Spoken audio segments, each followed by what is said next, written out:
एक्सेलशी news में आप सभी का स्वागत है। मैं हूं रितेश गुप्ता। किसानों की बात करें तो किसानों के उत्थान के लिए हमारी प्रदेश सरकार, हमारी केंद्र सरकार कई तरह के कदम उठा रही है और फार्मर्स को जो है बिल्कुल फ्रेंडली किया जा रहा है। और जितने भी यहाँ पर डिपार्टमेंट है, चाहे एग्रीकल्चर डिपार्टमेंट की बात करें, फ्लोरिकल्चर की बात करें या फिर हॉर्टिकल्चर की बात करें, हर डिपार्टमेंट जो है सहयोग कर रहा है फार्मर्स के साथ, ताकि फार्मर्स जो हैं वो ग्रो कर सकें।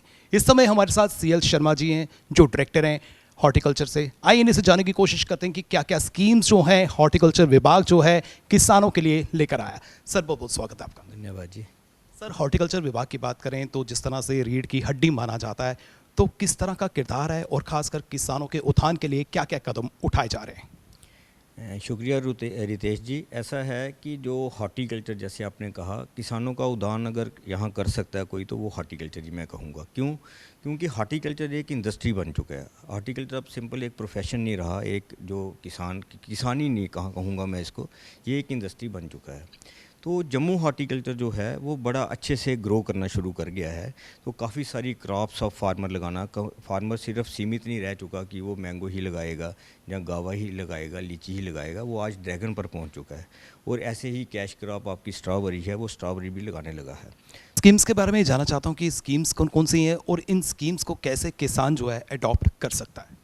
देखें, स्कीम्स की बात करने से पहले मैं थोड़ा सा बैकड्रॉप में जाऊंगा। जैसे क्या होता है कि आपको पता, कोई भी स्कीम बनती है वो फार्मर की फीडबैक से बनती है। तो क्या होता था, पहले एक समय था कि किसान जो था कि उसके पास पानी का कोई साधन नहीं होता था, तो बागवानी के लिए वो थोड़ा सा रिलक्टेंट रहता था कि वो सोचता था पीने के लिए पानी नहीं है, अब मैं बाग क्या लगाऊंगा, पौधे क्या लगाऊंगा। तो सरकार ने अब जो स्कीम्स बनाई हैं वो सिर्फ पौधे देने तक स्कीम सीमित नहीं है, उसके लिए पानी का साधन भी है। उसके बाद ड्रिप इरिगेशन है कि माइक्रो लेवल पे इरिगेशन दी जाए, वेस्ट नहीं करना है, पानी का भी ऑप्टिमम यूज़ हो, और प्रॉपर यूज़ करके वो ऐसी स्कीम्स लेके आ रही है। और फेंसिंग का भी उसमें प्रोविज़न है, लैंड प्रिपरेशन कैसे करनी है, फर्टिलाइजेशन कैसे देनी है, उसको ऑर्गेनिक मैन्योर कैसे देना है, पीपी केमिकल अगर देने हैं तो किस मात्रा में देने हैं। तो कुछ प्रोजेक्ट्स मैं आपको उसका व्याख्यान करूंगा। जैसे मैं अभी आपको बताऊंगा, लेटेस्ट हम एक स्कीम लेके आए हैं, revised modified high density scheme. तो हाई डेंसिटी स्कीम का तो आपने सुना होगा। तो क्या है कि हाई डेंसिटी स्कीम पहले ये किसान के लिए एक नई चीज़ है। तो जब तक इसको एक पैकेज की शक्ल में नहीं दिया जाएगा तो किसान क्या टेक्नोलॉजी से महरूम रह जाएगा। वो पौधे तो लगाएगा, हम उसको कहेंगे कि ठीक है आप 20 कनाल के एक पैच में 500 आम के पौधे लगाओ, लेकिन लगाने कैसे हैं, टेक्नोलॉजी क्या है उसकी, ज़्यादा फ्रूट कैसे हार्वेस्ट करना है, उसको पालना कैसे है, उसको फर्टिलाइजेशन कैसे देनी है, उसको मैनोरिंग कैसे देनी है। तो साइंटिफिक सपोर्ट सिस्टम जो है वो एक उसको दिया जाता है। उस चीज़ को लेके हमने एक प्रॉपर एक बनाया हुआ सिस्टम है, उसमें हमने कुछ कंपनीज़ एम्पैनल की है। अब मैं आपको बताऊं कि आप कहेंगे कि कंपनीज़ एम्पैनल करने की क्या ज़रूरत है, कि ऐसे भी वो ले सकता है कहीं से। हमारा एक ये रहा, एक मानना था जो फार्मर से फीडबैक लेने की है। जैसे वो सपोज़ लाइम वैरायटीज़ कोई लगाता था, जब मैंगो की कोई वैरायटी लगाता, तो क्या था कि वो श्योर नहीं होता था कि जैसा बताया इन्होंने शायद ये वो आम है या नहीं है। तो अब इसमें बड़ी एक फूल प्रूफ सिस्टम बनाया गया है इस स्कीम में, कि जो वैरायटी पूरी आइडेंटिफाइड होगी और नॉन वैरायटी होगी, और उस वैरायटी का जो होगा वो एक रजिस्टर्ड सोर्स होगा। जो भी एम्पैनल्ड कंपनी है वो एक रजिस्टर्ड सोर्स बताएगी कहाँ से आप पौधा आ रहा है। अगर हमारे टेम्परेट में तो पौधे बाहर से भी आ रहे हैं, जैसे आपका एप्पल और वॉलनट, वो बाहर से भी आ सकता है। सब ट्रॉपिकल का हमें प्लांट मटेरियल जम्मू से भी मिल रहा है, बट उनकी ऑथेंटिसिटी जो है, that will be the responsibility of private entrepreneur जो एम्पैनल्ड हुआ है। उसके साथ उस पैकेज में जैसे वो लगाएगा, उसमें पूरा 500, जैसे मैं एक एग्जांपल दे रहा हूँ, ऐसे 4,16,000 उसका जो है दिया हुआ, उसमें हमें है कि प्लांट्स पे उतने ये कास्ट उसको सब्सिडी मिलेगी, उसको जो सपोर्ट सिस्टम में ये सब्सिडी मिलेगी, लैंड प्रिपरेशन में ये सब्सिडी मिलेगी, और उसके बाद फर्टिलाइजेशन में क्या मिलेगी, प्लांट प्रोटेक्शन केमिकल्स में क्या सब्सिडी मिलेगी, और एलाइड जो भी उसको चाहिए, ये हर चीज़ उसमें एक डिफाइंड है। मैंने तभी आपको कहा ना, एक पूरा पैकेज है। ऐसे पौधा दे देंगे, उसको पूरी वो खुराक नहीं मिलेगी पौधे को, पौधा फ्लोरिश नहीं करेगा। तो जहाँ जहाँ कमियाँ फार्मर की देखी गई हैं, उन कमियों को इस स्कीम में एड्रेस किया गया है। अप्रोच कैसे कर सकते हैं, कैसे जो है बेनिफिट ले सकते हैं? देखो, ये अच्छा रितेश जी आपने पूछा, क्योंकि ऐसा होता था कि हमने इसमें पारदर्शिता लाई है पूरी। उसमें ये रखा है कि ऑनलाइन एप्लीकेशंस हम फार्मर की लेंगे। हमारे जो डिपार्टमेंट ऑफिसर्स है, ऑनलाइन कहीं भी अगर वो सीआईसी सेंटर है कोई, वहाँ से भी कर सकता है। हमारे ऑफिस में आएंगे जो हमारे हॉर्टिकल्चर डेवलपमेंट ऑफिसर्स हैं, हॉर्टिकल्चर टेक्नीशियंस हैं, वो उनको फैसिलिटेट करते हैं ऑनलाइन एप्लीकेशंस के लिए। ऑनलाइन की तरफ जो है रुझान बढ़ रहा है, लेकिन अभी भी जो कुछ फार्मर्स हैं वो डिजिटलाइजेशन की तरफ जो है वो कदम नहीं आगे बढ़ा रहे हैं। कहीं ना कहीं जो है हम कह सकते हैं कि पीछे हैं। तो जो ऑनलाइन अप्लाई नहीं कर सकते, तो क्या ऑफलाइन भी ऐसा कोई मेथड है?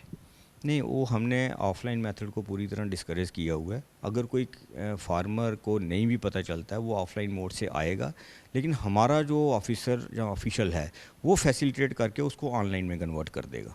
बाकी उसके बारे में भी उनको जानकारी दी जा रही है। बिल्कुल जानकारी, क्योंकि ये मैं आपको एक चीज़ बताऊं, क्योंकि ऑनलाइन के पीछे भी एक उद्देश्य है कि ताकि पारदर्शिता रहे, उसको भी फार्मर को पता हो कि मैंने ऑनलाइन अप्लाई किया, इसमें कोई गड़बड़ होने की कोई आशंका नहीं है। अगर मैंने उसमें मेंशन्ड होता है कि इसने कौन सी क्रॉप लगानी है और कौन से पैकेज में जाना है उसने, तो वो डिफाइंड होता है उसमें कोई भी मिसमैच वाली गुंजाइश नहीं होती उसमें। HADP की बात करें पर्टिकुलर, तो यूटी गवर्नमेंट जो है काफ़ी स्ट्रेस दे रही है। तो ये स्कीम क्या है, इसके बेनिफिट्स क्या हैं? देखो, हॉलिस्टिक एग्रीकल्चर डेवलपमेंट प्रोग्राम एक बहुत बड़ा इनिशिएटिव है government of Jammu and Kashmir का। तो इसका उद्देश्य जो हमारे ऑफिसर्स हैं उनको भी ये संदेश दिया गया है कि फार्मर को हमने सेल्फ सफिशिएंट बनाना है। सेल्फ सफिशिएंट का ये है कि उसको अगर मैकेनाइजेशन की ज़रूरत है तो मैकेनाइजेशन में सपोर्ट मिलेगी सब्सिडी की। अगर उसको मदर ब्लॉक बनाना है, मदर ब्लॉक पे सपोर्ट मिलेगी।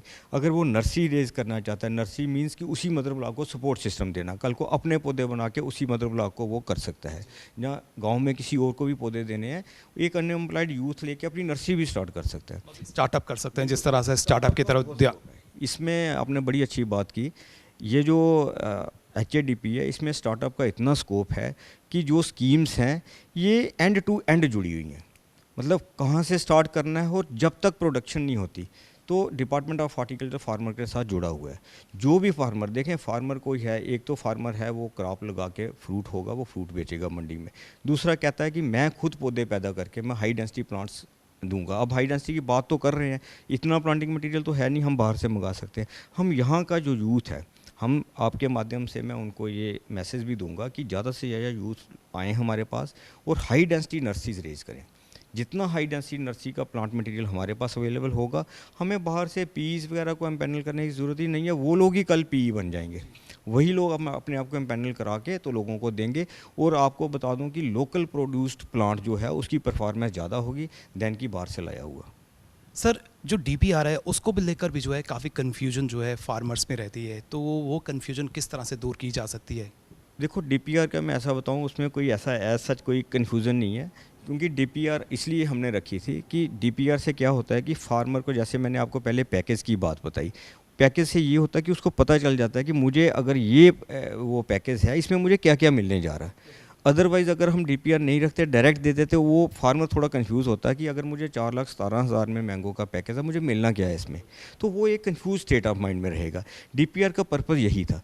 दूसरा DPR के साथ एक जुड़ा हुआ मुद्दा ये है, अगर वो कहता है कि ठीक है, अगर फार्मर जो है इकोनॉमिकली साउंड है, वो कहता है ठीक है मैं 4 लाख के बजाय मैं 6 लाख भी खर्च कर सकता हूँ, 7 लाख भी कर सकता हूँ, तो डिपार्टमेंट क्या है, DPR थोड़ी हायर साइड बना सकता है in consultation with the farmer. उसकी मर्जी जैसी होगी, अकॉर्डिंगली उसको एक सपोर्ट मिल जाती है। जैसे मैंने आपको बताया डिफरेंट कंपोनेंट है, किसी कंपोनेंट में ज़्यादा पैसा लग सकता है, लेकिन जो हमारा जो पैकेज है वो बेयर मिनिमम बनाया गया होता है कि जो एक स्मॉल एंड मार्जिनल फार्मर की नीड को मीट कर सके।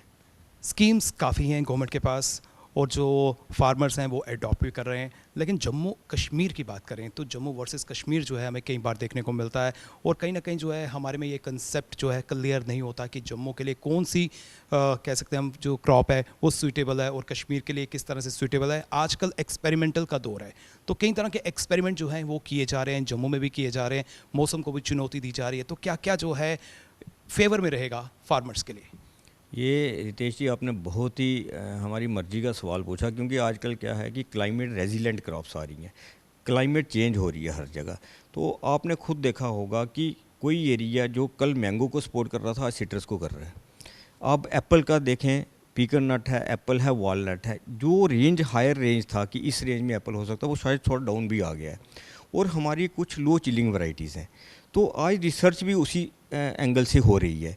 बाकी फार्मर का, जो जम्मू का फार्मर है, जम्मू प्रोविंस का, he is blessed with the varied climate. Jammu में आपको बेर से लेके तो एप्पल भी मिल रहा है, मतलब यू कैन इमेजिन कि देखो कितना एक ब्रॉड स्पेक्ट्रम है हमारा। तो उस चीज़ को लेके फार्मर को ये चीज़ समझनी चाहिए, हमारे जम्मू के फार्मर को, कि आपके पास जो क्लाइमेट है वो फेवरेबल क्लाइमेट है एवरी टाइप ऑफ क्रॉप। फिर उसके बाद आती है माइक्रो क्लाइमेट। अब हमारे जो सब टेम्परेट एरियाज़ हैं या एक्सक्लूसिवली टेम्परेट एरियाज़ हैं, जैसे रजौरी, पुंछ, किश्तवाड़, भद्रवाह, वहाँ एप्पल डेवलप हो रहा है। और अब जम्मू और कश्मीर का सवाल नहीं होगा, जो स्कीमें कश्मीर में है वही जम्मू में है। सिर्फ उनको एक प्रोपोगेट करने के लिए वो हमारा दायित्व बनता है कि हम इंटीरियर तक पेनिट्रेट करें और उस लेवल की क्लाइमेट को कैच करें और लोगों को बताएं कि आपके एरिए में इन क्रॉप्स में से कौन सी क्रॉप बेस्ट परफॉर्म कर सकती है और जिसका आप अच्छा रिटर्न ले सकते हो। समय का अभाव है, आखिर में हमारे जम्मू वासी जो विशेष प्रकार से युवा हैं उनसे क्या अपील करना चाहते हैं, और जो फार्मर्स ऑलरेडी इस फील्ड में हैं उनसे क्या अपील करना चाहते हैं? पहले तो मैं युवाओं को आपके चैनल से एक संदेश दे दूंगा कि आप लोग आगे आइए। डिपार्टमेंट ऑफ हॉर्टिकल्चर के पास एम्प्लॉयमेंट के लिए बंडल ऑफ स्कीम्स हैं। I can assure from this platform कि आप प्राइवेट नर्सरीज रेज कर सकते हैं, प्रोसेसिंग यूनिट स्टार्ट कर सकते हैं, आप पैकिंग यूनिट स्टार्ट कर सकते हैं।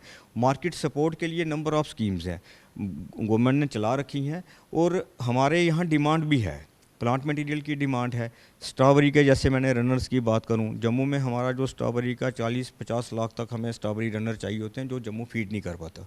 तो जितने प्राइवेट एंटरप्रेनर आगे आएंगे तो लड़के इस प्रोफेशन में आएँ तो बहुत अच्छा है। बाकी किसानों के लिए खासकर है, अपने आप को सीमित ना रखें टूवर्ड्स ओनली सस्टेनेबल हार्टिकल्चर कि घर में ही मुझे आम चाहिए या रिश्तेदारों को बांटने के लिए चाहिए। आप कमर्शियल हार्टिकल्चर की तरफ आओ, बाज़ार बेचने के लिए, क्रॉप के लिए जाओ। और मैं अश्योर करता हूँ आप एक कनाल स्ट्रॉबेरी लगा के भी मिनिमम 50-60 हज़ार रुपये कमा सकते हो। ये मैं स्ट्रॉबेरी की बात कर रहा हूँ, तो आप सोच सकते हो कि बाकी क्रॉप्स कितना दे सकती होंगी। बहुत बहुत शुक्रिया सर, आपने हमें समय दिया। और जिस तरह से हॉर्टिकल्चर विभाग की बात करें तो उन्होंने जो है अपने दरवाजे पहले से खोल के रखे हैं खासकर किसानों के लिए, और अब युवाओं को भी जो है वो एनकरेज कर रहे हैं कि आप भी स्टार्टअप की तरफ जो है आगे बढ़ें, और डिपार्टमेंट जो है वो आपको पूर्ण रूप से सहयोग देगा। फिलहाल नितिन कनोत्रा और मुझे यानी रितेश गुप्ता को दीजिए इजाज़त, और आप देखते रहें एक्सेलशियन न्यूज़।